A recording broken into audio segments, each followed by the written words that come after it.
네, 오밤중의 뉴스 함께하고 계신 지금 시각 11시 46분을 지나고 있습니다.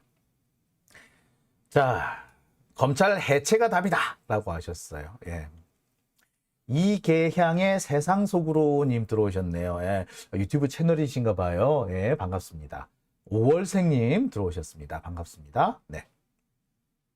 자, 그러면 두 번째 순서로 넘어가 보겠습니다. 자, 제가 준비한 두 번째 순서는 김기춘 무죄 선고입니다. 오늘 박근혜의 비서실장인 김기춘이 무죄 확정 판결을 받았습니다. 와, 진짜 열받대요. 자, 김기춘은요, 지난 2017년부터 검찰 수사와 재판을 쭉 받고 있었습니다. 세월호 참사 당시에 박근혜가 어디에 있었는지, 그리고 보고를 받기는 받았는지, 그리고 어떤 지시를 했는지, 이 내용에 대해서 국회가 대통령 비서실에 답변을 요구를 했습니다. 근데 여기에 박근혜가 언제, 사고가 난 지 얼마 지나지 않아서 첫 보고를 받았다는 식으로 거짓말을 써서 제출을 한 거죠. 국회에다가 거짓말을 한 겁니다. 이게 김기춘이 한 짓이에요. 대통령 비서실장이면 대통령의 현재 위치가 어딘지쯤은 손바닥 훤히 들여다보듯이 알고 있어야 합니다. 그런데 김기춘은 몰랐다는 걸까요?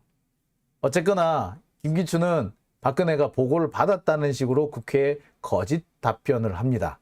그리고 그것이 들키죠. 그리고 그 부분에 대해서 기소당합니다. 명백하게 거짓말을 했기 때문에 이것은 유죄가 안 나오는 게 이상하죠. 그런데 1심, 2심에서는 유죄가 나왔는데 대법원에서 무죄가 나옵니다. 그리고 마침내 오늘 무죄 확정 판결이 됐습니다.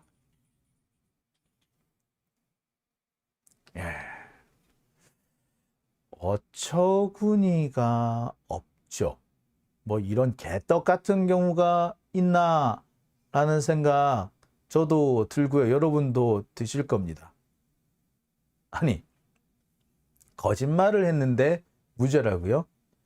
표창장도 유죄라면서 국회에 제출하는 정부의 공식 답변서가 허위인데 무죄라고요?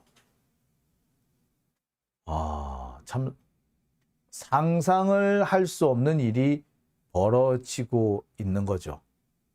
도대체 어떤 일이 벌어졌는지 그러면 하나씩 좀 살펴볼게요. 자, 김기춘 오늘 결국 무죄 판결을 받았습니다. 김기춘 많이 늦었네요. 많이 늙었네요. 그죠? 자, 세월호 참사를 박근혜가 보고받은 시점, 그다음에 박근혜가 어떤 취지의 지시를 내렸는지 이런 등등에 대한 국회의 질의에 대해서 허위로, 엉터리로, 거짓말로 보고서를 만들어서 제출한 혐의였어요. 참, 어쨌거나 이 사건은 거짓말이 확실한 거예요. 이건 거짓말이었어요. 명백히 거짓말이었거든요. 사실과 달랐어요. 박근혜가 언제 보고받았는지 적어도 오전에는 보고받지 않았다는 게 확인이 된 상태거든요. 그런데 보고를 받은 것처럼 돼 있어요. 그럼에도 무죄 판결을 받습니다. 왜? 허위인 거는 맞는데 고의가 아니다 라고 해서 무죄랍니다. 거짓말을 하긴 했는데 일부러 거짓말하는 게 아니라 모르고서 거짓말하고 자기는 그게 진실이라고 생각해서 보고를 한 거다라고 주장을 한 거죠. 이게 말이나 됩니까?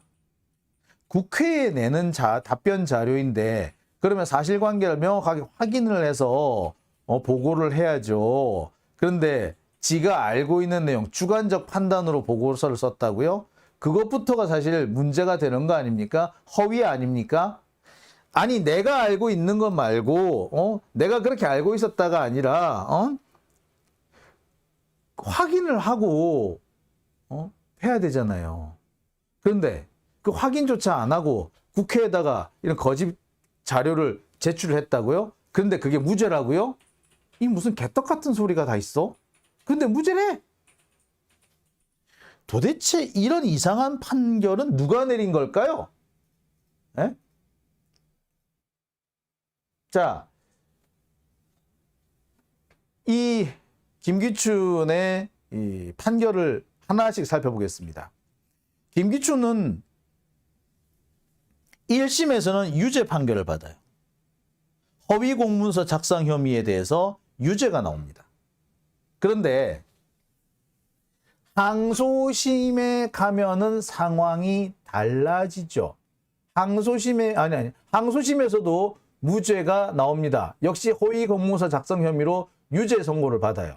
그런데 대법원 상고심에 가면서 상황이 바뀝니다. 주관적인 의견 표명일 뿐이고 그래서 무죄라는 겁니다. 아니 국회에 자료를 제출하는데 주관적 의견 표명을 했다고요? 이게 무슨 개소리야. 어떻게 주관적인 의견 표명을 할 수 있어? 사실관계를 얘기를 해야지. 자, 그래서 파기환송이 되고요. 결국 파기환송에서는 상고심 취지대로 무죄 선고가 됩니다. 그리고 결국에 오늘 대법원에서 재상고심이 이루어지는데 역시 재상고는 기각돼서 원심 확정, 즉 무죄가 됩니다. 그러면 도대체 왜 이런 일이 생겼을까? 도대체 맨 처음에 무죄를 선고해줬던 첫 번째 상고심의 판사가 누군지 여러분 수상하시죠? 이상하시죠? 그 사람이 누구다? 안철상 대법관이라는 사람입니다. 그리고 오늘 최종적으로 무죄 확정 판결을 내는 사람은 이동원 대법관. 둘 다 여러분 이름을 딱 듣는 순간에 아이씨 하실 겁니다. 아, 저 나쁜 놈들, 저 놈들이었구나.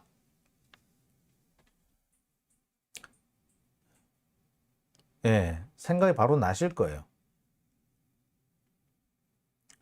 자, 그러면 도대체 안철상도 이동원도 어떤 사람이길래 제가 아이씨 라는 말이 절로 나왔느냐. 자, 하나씩 살펴보겠습니다. 안철상 대법관은요. 김명수 대법원장이 처음으로 임명한 대법관 중 한 사람입니다. 함께 임명된 대법관이 민유숙 대법관인데 민유숙 대법관이 그때까지만 해도 진보 인사로 분류가 됐어요. 나중에 알고 보니까 진보 인사도 아니더라 뭐. 근데 그 당시에는 진보 인사인 것처럼 알려졌어요. 따라서 진보 인사인 민유숙과 균형을 맞추기 위해서 임명된 사람이 안철상입니다. 안철상은요, 하필이면은 김명수 대법원장은요, 안철상을 왜 임명을 했느냐? 이 안철상이라는 사람이 소위 말하는 양승태의 오른팔과 같은 사람이었다고 해도 과언 아닙니다. 따라서 김명수는요, 양승태 세력의 협조를 받으려고 안철상을 앉혔다라는 얘기까지도 들립니다. 그런데 문제는 이 안철상이라는 사람이 사법농단 사건에서 대법원 자체 진상조사를 맡았던 사람인데 당시 이 진상조사가 미흡하다는 지적이 많았던 거예요. 그리고 사법농단 이것이 부적절할 수는 있겠으나 이것 자체가 형사처벌 대상은 아니다라는 주장을 했던 사람이기도 합니다. 애시당초 뻔한 놈이었던 거죠. 근데 이렇게 뻔한 놈을 왜 앉혔다? 김명수 입장에서는 자기는 대법원에서 아무런 힘이 없으니까 좀 오랫동안 그러니까 법원 전체에서 세력을 형성하고 있는 양승태 쪽 사람들한테 약간 손짓을 한 것이라고 보셔도 돼요. 자, 그런데 이 안철상 누구는 뭐 되게 중도적인 사람이다라고 오해를 하시는 분이 있는데 아니에요. 이 사람 출신부터 보세요. 합천 출신입니다. 경남 합천인데 경남 합천은 대구 옆이죠. 사실상 경북이나 다름없어요. 경북 합천으로 안다고 해도 틀리지 않습니다. 학교도 대구에서 나왔고요. 예, 뭐 서울대 출신이고요. 연수원 15기입니다. 대학 4학년 재학 중에 합격을 해가지고요. 사법연수원 입소를 한 해 미뤘습니다. 그런데 이 사람은 조중동의 극찬을 받는 사람입니다. 우리 법 연구회와 무관하며 딸깍발이 판사이며 뭐쩌고 저쩌고 거기다가 이런 사람을 대법원 법원 행정처장으로 앉혀놓으니까 엄청 고생했다는 둥 엄청 조중동이 떠받드는 자예요. 예, 그럴만했어. 왜? 이 사람은요 극도로 수구적인 시각을 갖고 있습니다. 판결이 하나같이 극우, 이 해도 너무한다 싶을 정도의 극단적으로 극우다. 거의 트럼프나 비슷하다 싶을 정도의 극우적인 사고방식을 갖고 있는 자입니다. 대표적인 게 그거예요. 삼성이 정유라, 최순실한테 말을 사주죠. 그 말 뇌물이 아니다라고 소수 의견을 냈던 자예요. 여기서 이미 싸하죠. 그 다음에 이승만과 박정희의 친일 행각을 다룬 백년전쟁이라는 프로그램이 있었습니다. 이 백년전쟁이라는 프로그램에 대해서 방송통신위원회가 제재를 가하는데 이 제재가 합법적이다라고 판결했던 사람이에요. 조윤선 전 문화부 장관이 문학의 블랙리스트 사건으로 그 조사를 받고 재판에 넘겨졌는데 블랙리스트 사건이 무죄다. 조윤선은 무죄다라고 판결 내렸던 자도 이자예요. 그런데 이재명의 선거법 위반, 그 선거법에서 TV 토론에 나와가지고 그 허위사실 얘기했다. 뭐 이 부분에 대해서 유죄 판결을 내립니다. 소수 의견이었죠, 그때는. 그리고 결정적으로 드루킹 사건에서 김경수한테 유죄 판결을 내린 자가 바로 이자입니다. 진짜. 자, 그리고 더 황당한 얘기 하나 해드릴까요? 문재인은 공산주의자라고 주장했던 고영주한테는 무죄 선고를 내린 자도 이자입니다. 진짜 보수가 아니라 수구 꼴통인 놈이죠. 수구 꼴통은 얼마든지 말을 함부로 해도 되고 진보는 조금만 이상하면 다 유죄를 때리는 겁니다. 문재인은 공산주의자다. 이게 무죄면은 이승만 박정희는 친일파다. 이것도 무죄여야 되지 않나요? 근데 이게 왜 이게 바뀌지 이게?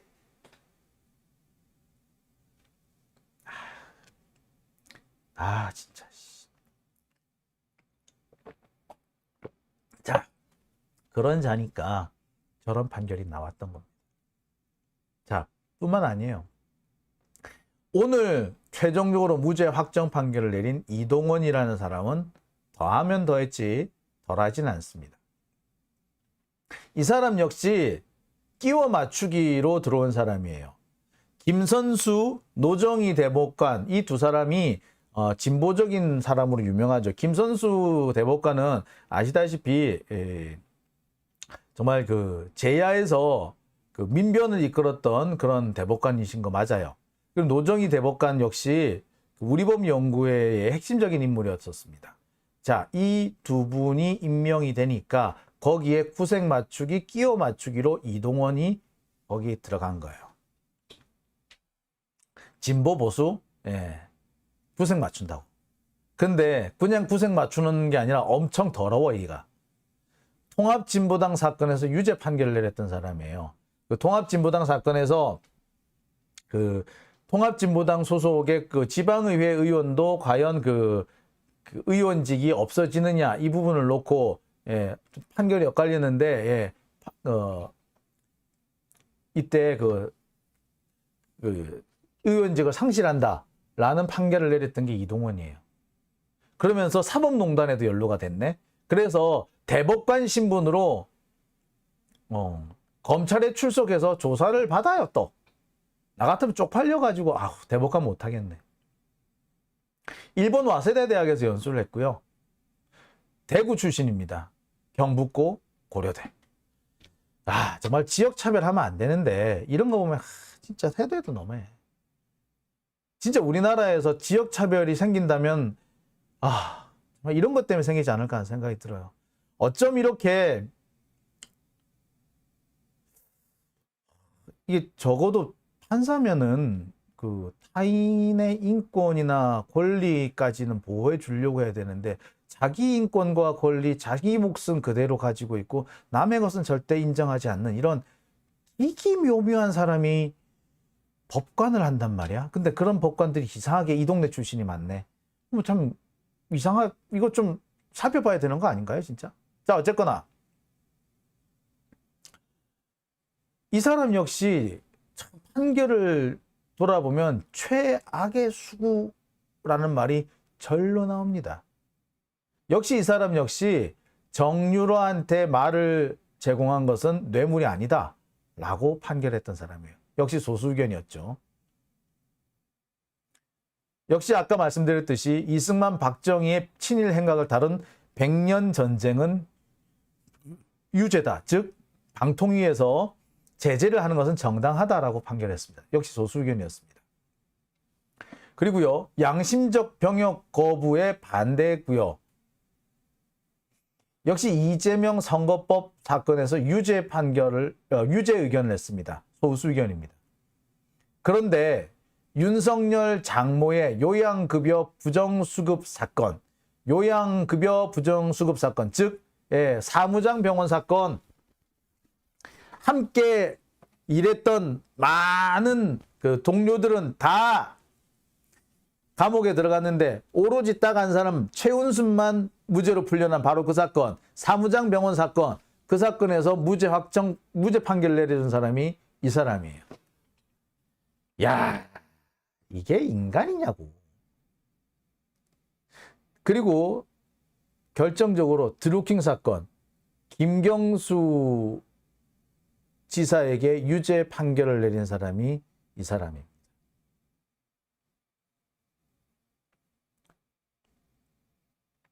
최악의 수구죠. 근데 우리가 이렇게 볼 수 있을 것 같아요. 진보적인 법관이라는 사람들은 그 자리에 앉혀놔도 계속해서 저쪽 눈치를 자꾸 봐. 그래서 자기가 공정하다. 나는 공정해. 이 프레임에서 벗어나 이 프레임에 갇혀가지고 공정 프레임에 갇혀가지고 해야 할 일도 안 하는 그런 일이 태반인데 저쪽 판사들은 공정이고 나발이고 간에 그냥 내가 하고 싶은 대로 한다야. 이런 일이 벌어지고 있어요. 그래서 정말 열받는데 윤석열 장모는 무죄가 나고 김경수는 유죄가 나는 이런 기묘묘한 사건이 생기는 겁니다. 네?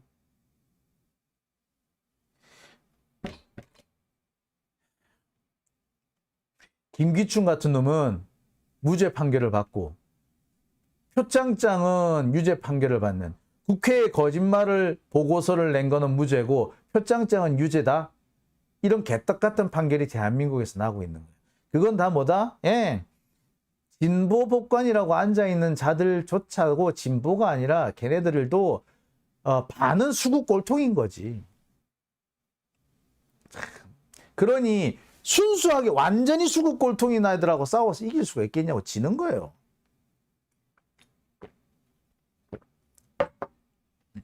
그리고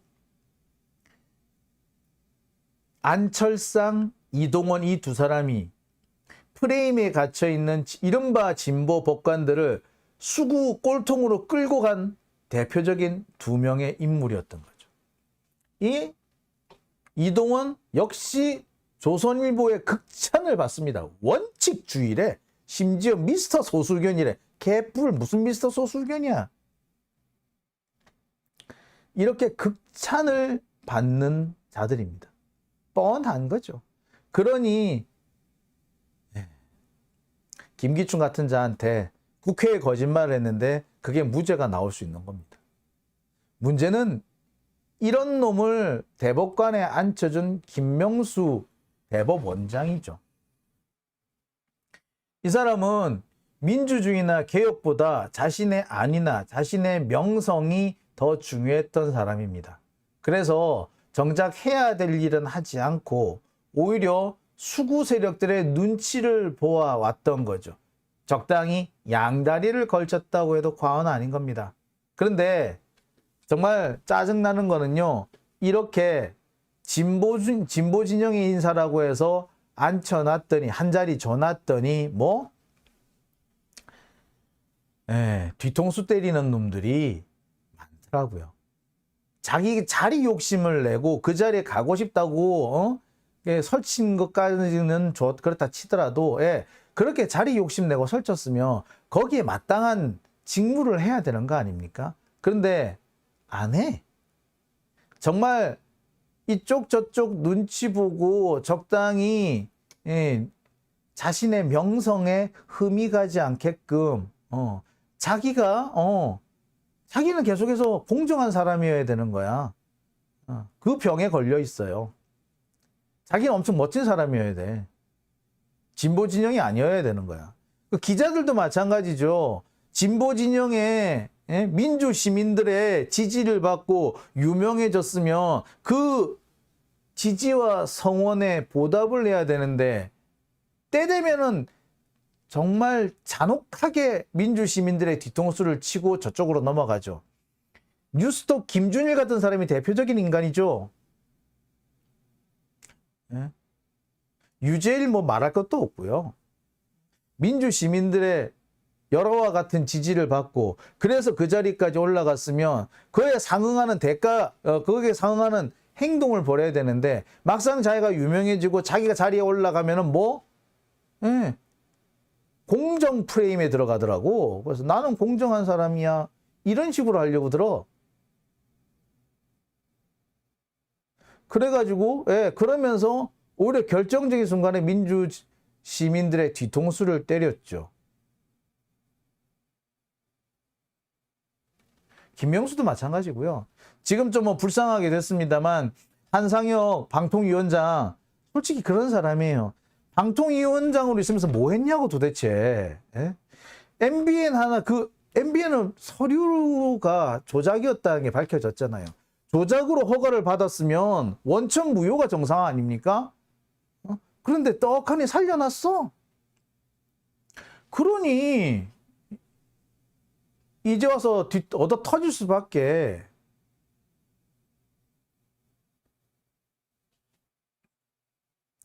자, 이런 자들 때문에 우리 민주 시민들이 늘 당하고 사는 겁니다. 정말 민주 시민들한테 지지를 받고 존경을 받고 그래서 한 자리 차지하게 됐으면 시민들의 열망에, 시민들의 뜻에 부응하는 행동을 해야죠. 왜 시민들의 뒤통수를 때립니까? 솔직히 그렇게 따지면 이낙연, 정세균, 김부겸 다 마찬가지예요. 박범계 법무부 장관 마찬가지지. 그 사람 제일 대표적이지. 그러니까 이런 일이 생기죠.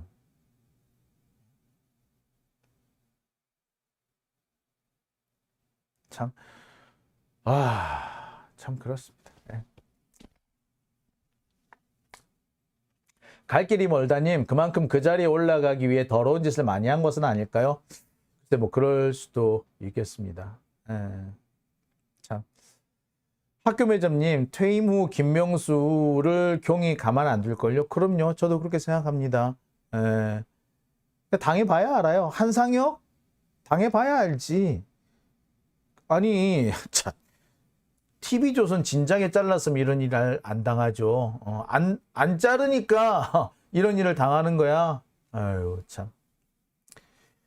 선돌님, 명성만큼 추악하다네요. 그렇습니다. 참. 그렇습니다. 그렇습니다. 자, 오밤중의 뉴스. 자, 저는 그러면 두 번째 순서는 여기까지 하고요. 이어서 세 번째 주제로 넘어가겠습니다.